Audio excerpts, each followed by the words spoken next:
What's going on, guys? Welcome back to the Hold the Phone podcast. I'm your host, Alex, and I'm joined today by my host, Ryan. How you doing, Ryan? I've been good. It's been a good week. Lots of crazy football last weekend and a lot of crazy football to come. I know it was a crazy championship weekend. So I guess we can jump right in and just go ahead and start talking about them. So I guess first we'll start with the NFC championship game, which is the Los Angeles Rams versus the New Orleans Saints. Ended up with a controversial ending. Rams ended up pulling that one out.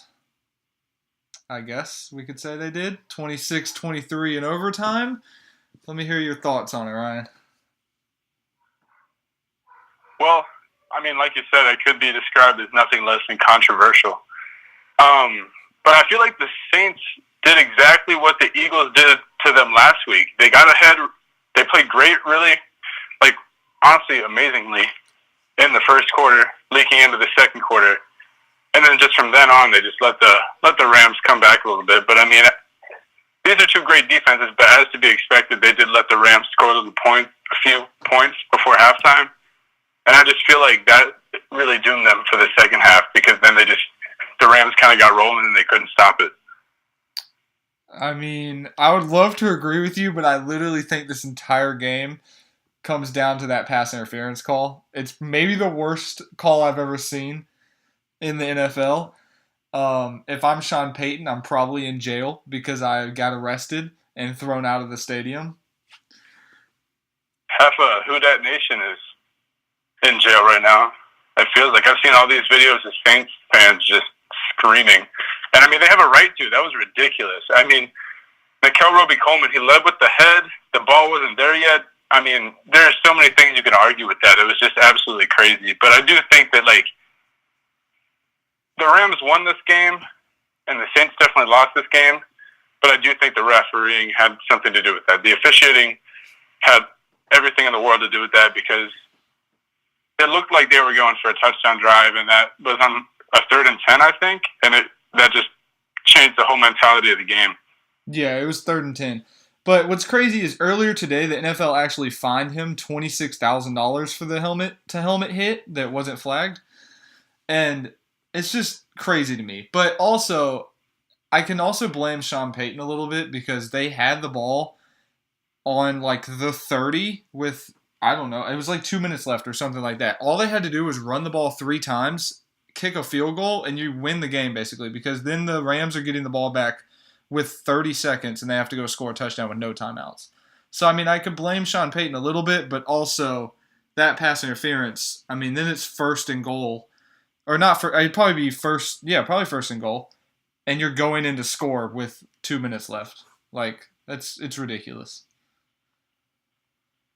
Yeah, man, I agree with you there. Not the best play calling in crunch time, but I mean, I don't know.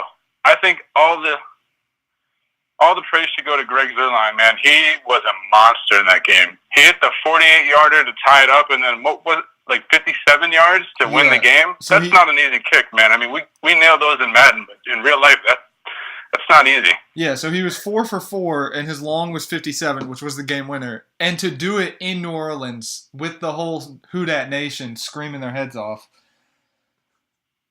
But, man, I can't believe... Did you see what Jared Goff said about the crowd noise? No, what did he say? He said it was like black girls screaming in the hallway before school. Wow. I'm surprised I was like, I don't know how to take that. I'm surprised he didn't get a lot of backlash for that just in today's climate. Oh, yeah, for sure. That was so out of pocket. I don't even know where that came from. But can we just talk about with 5 minutes left how it's 4th and 1 for the Rams on the goal line? Literally they needed 6 inches for a touchdown and Sean McVay decides to kick the field goal to tie it. That seemed like a crazy call to me. I probably would have went for it, but I mean it worked out and they won the game, so. I don't know, man. In situations like that, you got to play it safe, and I guess he had confidence in the defense. Yeah. To take it into overtime. Last thing about this game, I guess, before we can move on, is what is going on with Todd Gurley? He had 4 carries for 10 yards. I mean, he scored a touchdown, but they were on the 2. It wasn't really a...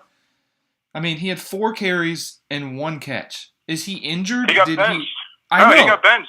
But why? Like, he straight up said, he's like, I got benched. Because, I don't know, for some reason they see something in C.J. Anderson. I don't understand why you give this man such a big contract and then you let him get 4 carries in a championship game. But, I mean, hey, they're in the Super Bowl. Yeah, I know. But, like, in the Super Bowl, are you going to bench him? Oh, there's no way. That's going to be – I know that we said that going into this game, into the Rams and Saints game, but this really has to be a strong committee. If they want to even, like, come close to winning this game, they're going to have a strong committee with – Gurley and with Anderson. It's going to have to be like what they did against the Cowboys where they both put up 100. I don't think that's going to happen because the Patriots defense is playing out of their mind lately, but they got to at least try something like that. Yeah, I mean, I also think that the fact that C.J. Anderson had a really bad game, he had 16 carries for 44 yards, which is a 2.8 average, is terrible. So that will probably tell McVay, hey, we need to run Gurley. He's literally our best player. What are we doing?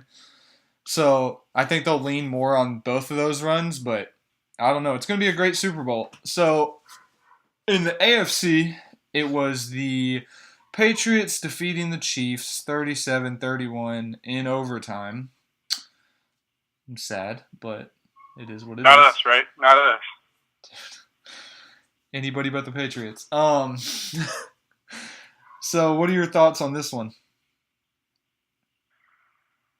Just let me say that, like I said earlier, such a great weekend of football. Honestly, both those games couldn't have given me more than what I wanted. It was insane. Both games with the overtime, both games were great. But I was nervous, honestly, for the Chiefs. Heading into halftime, down 14-0, that's stressful, especially because you're at home too. You don't want to let the home fans down, but they did a great job climbing and crawling their way back into that game. Patrick Mahomes played great, and I think this game is really, I know people have been saying this all week long, and I completely agree that this game really opens up so many conversations for NFL overtime rules. And I completely agree. There's no way the MVP of the league should be sitting on the sideline and doesn't even get a chance to go back out on the field and defend his team. That's ridiculous to me. I've always hated the overtime rules, but especially there. It's not that I really wanted the Patriots to lose, even though it kind of did. But come on, man. The Chiefs were red hot. They deserved a chance to at least get back out there. Yeah, but I mean, that's just my opinion. No, I agree. I think if the Chiefs win that coin toss, the game's over. The Chiefs go down, they score a touchdown, and it's done. But, they need to do something. They got to change it. At least. But that's the problem, is because if you do win the coin toss, you're probably going to win. And that's not how it should be. I'm not saying go to college rules, because that seems, I don't know. It'd be tough to stop an NFL team on the 25. I'm just saying, give each team a possession with the ball. Or something. For sure. But or just let the whole overtime play out. Make it I think it's already 10 minutes, so just let the clock roll out. Just play the whole 10 minutes, add another quarter. Every other professional sport plays extra time, like soccer, basketball, even baseball, they play extra innings. It's not like if one team scores, it's done. But one big thing I took away from the Chiefs, first of all, Dee Ford, you're a free agent. You cost them that game by lining up offsides. Don't know if they're going to bring you back. 2, they'd be dumb not to. I mean, yeah, but I don't know. They might let him walk. 3 things, actually. 2, Damian Williams, you're the new running back for the Chiefs. You didn't rush great, but you had 3 touchdowns. I mean, they'll probably draft somebody. In the end. What'd you say? I said that's all that matters in the end. Yeah, 6 points. They'll probably draft somebody late, but he's going to be probably the starter, or he's at least in the rotation at this point. And 3, why the heck did the Chiefs fire their defensive coordinator this week? I don't know. I think because their defense has been kind of lackluster, but I don't think who they hired or who they were even considering for the job was even really that good. No. Because, they were considering Rex Ryan at some point this week. And that, oh, gosh. I would have loved to see that. Yeah, him and Andy Reid, jeez.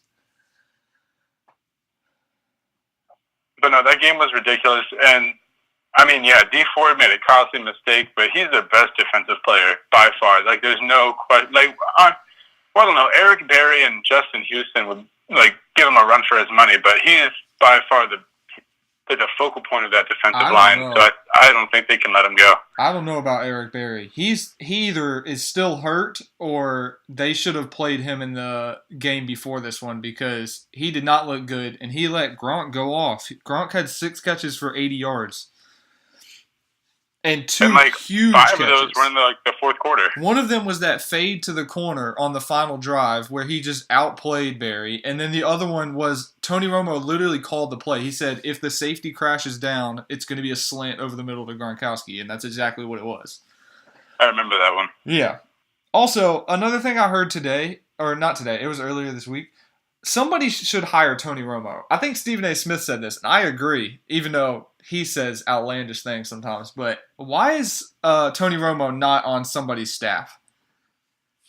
I don't know, man, and I don't know if I want him to leave. I love him in the booth. I know. I mean, him as a head coach would be great.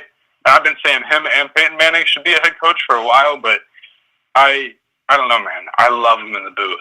I'm so excited he does the Super Bowl this year. Oh, yeah, that's going to be great. I mean, this is one time that I'm actually looking forward to the Super Bowl. Yeah, I think it would be good. I think it's going to be a good game.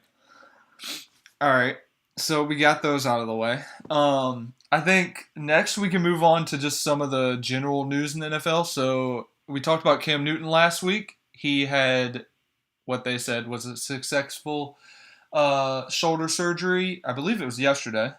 And they claim he's going to be back throwing by OTAs, which seems dumb to me. Why is he throwing it at OTAs? He should not play a snap of the preseason and maybe not even the first couple weeks. But, hey, man, if he's healthy, I'll take it. Yeah, I mean, I think you're right about that. There's no reason he needs to be throwing at OTAs. He needs to be, I mean, if quarterbacks weren't already in a red jersey in practice, he needs to be in like a double red jersey. Like, just don't touch him. Don't let him throw. Let him chill. Do some film study. Do whatever you got to do. Slim down a little bit. Stay in shape. Just don't throw. I think you got the nail on the head. Don't let him play in preseason. Let him get a few first-team snaps in training camp, and we'll see you week 1, maybe. Yeah, and find a replacement in free agency for cheap, just in case. Tyrod Taylor, baby. Dude, I literally, every time you say it, I get excited. I'm like, that would be the perfect backup. If we could just lock him up for like 3 years, I'll take it. Whoa. Yeah, I'll take it. 3 years? Like $5 million a year? 3 years? Yeah, let's go. I don't think Tyrod would commit to that. No, me neither. I think he would be your backup for 1 year if he got a chance to start a few games. He needs to prove himself worthy. Yeah. For other teams after what he did in Cleveland. But I mean, I think you could sign him for like maybe 1 year, $8 million, something like that. Yeah, I agree. I think he'd only sign a 1 year deal with probably incentives. On to 2 veterans of the game. Larry Fitzgerald decided to come back for 1 more year. And I really think that this is solely just because there's a new coach who's like 30, Cliff Kingsbury. No, he's like 40. I think he's 43. But he's super young, and Larry Fitzgerald is obviously a leader in that locker room, and I think he just signed this 1 year deal because he doesn't want to see this team go to shambles. He's doing them a favor, and there's honestly nothing he can do about it. They're headed down a dangerous path. I know we're going to talk about the head coaching hires maybe next episode or maybe 2 after that, but I think this Kingsbury hire has been one of the worst in the NFL this year. But like I said, I'm not going to get too far into that, but I think Larry Fitzgerald's doing them a favor. And I kind of like that he's coming back, like he's Larry Legend, future Hall of Famer. I'm excited to see him. I mean, I assume this will be his last year, so yeah, I'm excited to see what he does. I love Larry. He's got that old man game. He still lights it up, too. I don't understand it. I'm like, aren't you? He's like in his late 30s. I'm like, what are you doing still lighting it? Like, first off, he's so underrated. He always has been. But, like, the fact that he's still putting up all these numbers is, like, amazing. He's like a marvel, or what do they call it? Yeah, I don't know what I'm... No, you had it right.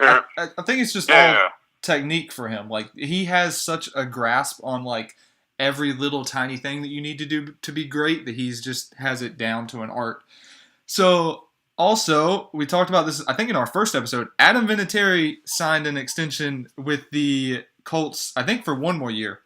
But he said he'd be willing to play more than one, but I think he only signed a 1-year deal.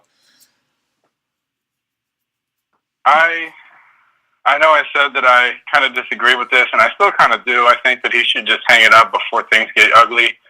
Because, I mean, in that divisional round game, he did not look himself. He didn't look great at all. But, I mean, I think you got it right when you said last week that he sees the potential of this young team, and he wants to hang around and see if they do something special. But I love his dedication to the game. I love his commitment to the team. It's awesome. Like I said, another Hall of Famer. He's going all the way. Yeah, and another leader in that locker room, probably.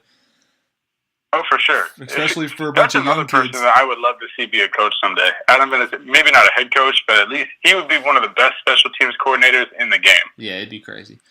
All right, on to some coaching news. I know we said we'd talk about next episode, but John Harbaugh got a 4-year extension with the Ravens, which seems ridiculous to me, and I feel like it's solely because Lamar Jackson got them to the playoffs, but don't understand it. I really don't. I don't like it. I've been saying honestly, since the beginning of the season, that I think everyone in the AFC North should be fired. And that was when Hugh Jackson was coach. And, I mean, we got it halfway there. I don't know why Tomlin's still in Pittsburgh, and I don't know why Harbaugh is still in Baltimore. But, I mean, I feel like he literally only has 2 or 3 years left before they can him if they don't do something special. And honestly, I don't think Lamar can make them do something special. So we'll see where that leads them. I agree. I think if they do terrible next year, like they go 4-12, 5-10, somewhere in there, they're gonna fire him. You think so?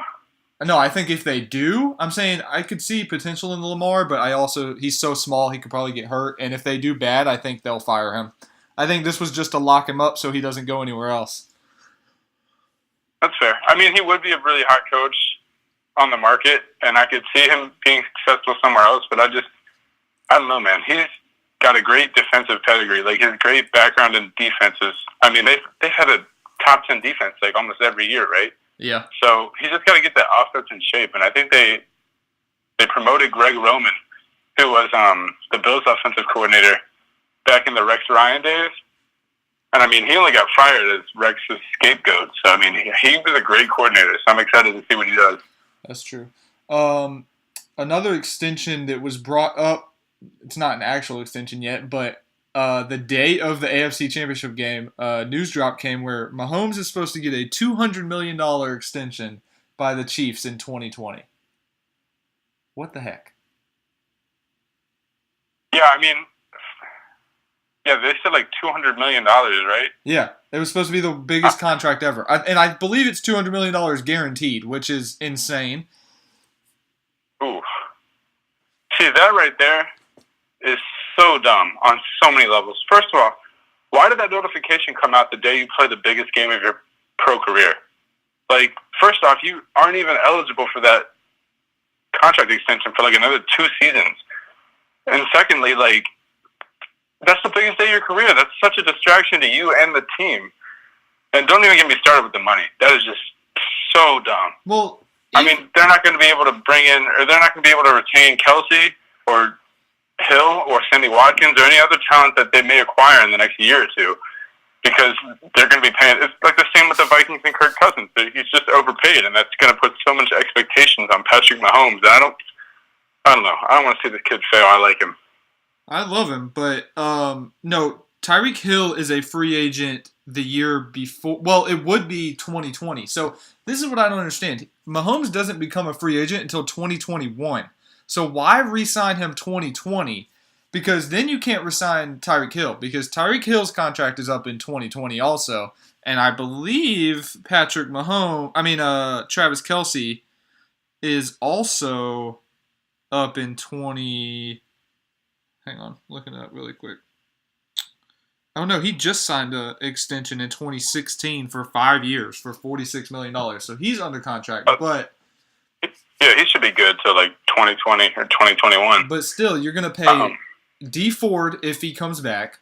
Then you're going to extend Mahomes a year early? That makes no sense to me. Why would you not play it out as long as you can? I don't know, man. There's a lot of big money players on that team, and it's a headache, honestly. That GM must be stressed out. I know. How could you deal with that? Actually, speaking of a former Chief, there's been a lot of rumors that Kareem Hunt is going to end up on a team sooner rather than later. Who do you think could possibly want him? Well, I know who I wanted to land him. Buffalo. Could you imagine that? That little committee, LaShawn and Kareem Hunt? That would be amazing.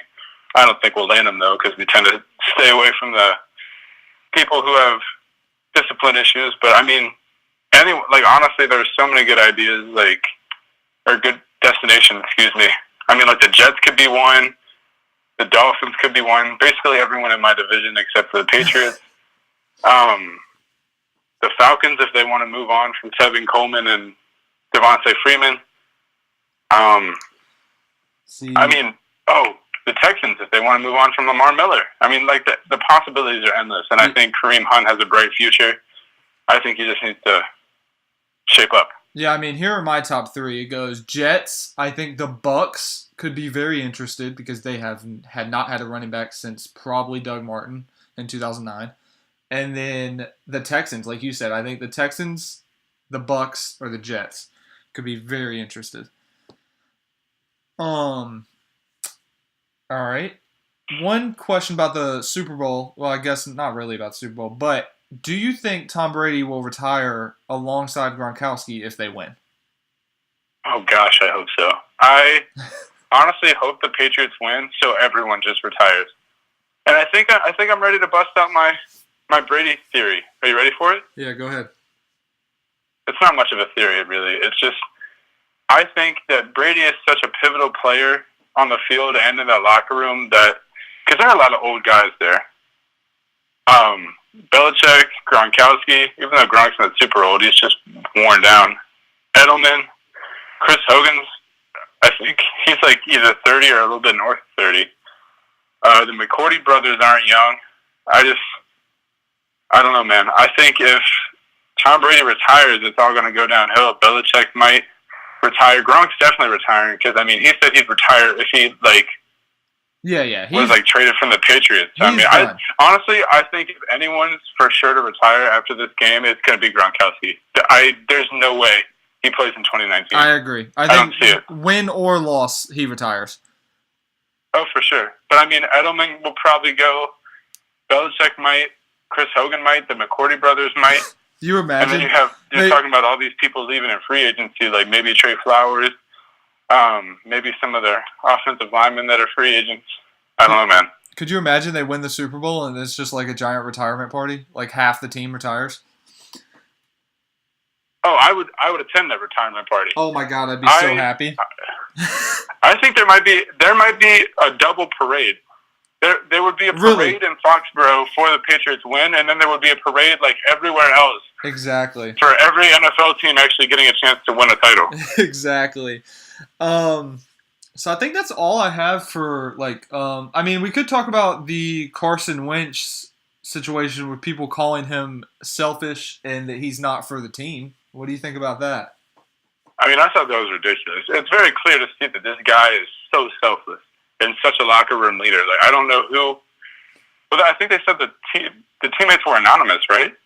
Yeah. I don't get where they're coming from. I don't think it was any of the teammates. I think it was somebody in that front office that wants them to trade him and keep Foles. 100%. Fake news. Wait, Yeah. didn't something like that happen with the Sixers? What is it with Philly, man? Oh, you mean the 76ers? I think they have people in the front office who are trying to start beef between Embiid and Ben Simmons, trying to split them up, which makes no sense to me. Philly is a wreck right now. Yeah, they have a lot going on. Back to this weekend. What were you saying?